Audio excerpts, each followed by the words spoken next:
Traders, FX Pip Collector here. Today is Tuesday, September 17th, and I'm going to be analyzing the US dollar yen, starting on the monthly, working my way all the way down to the 1 hour time frame for the full top-down analysis.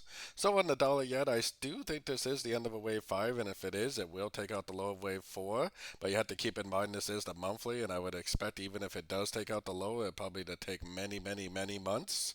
And we do have to keep in mind that it could possibly be a crutch into this last move up, which could also end up doing this.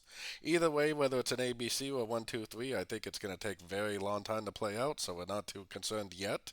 Going down to the weekly time frame, I still think this first push down is all a wave A or a wave 1. If this is the end of a wave 5 up here, then it is a wave 1.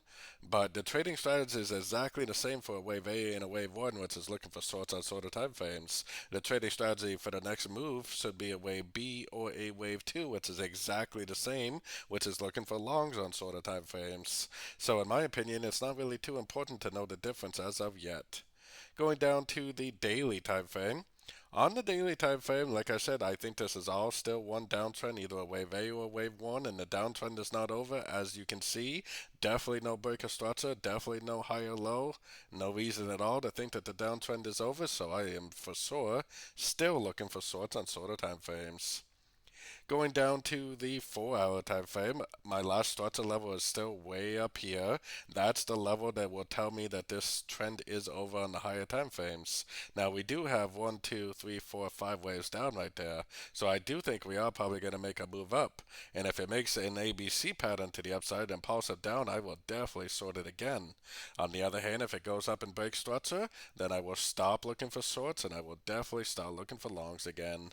So taking it down to the 1 hour time frame, to me on the 1 hour it seems very clear. 1, 2, 3, 4, 5, wave A or maybe wave 1.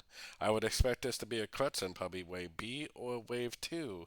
Now tomorrow is FOMC day, which is a huge day for the dollar pairs, especially because they are planning on lowering interest rates for the first time in really a few years. So should be a really big day.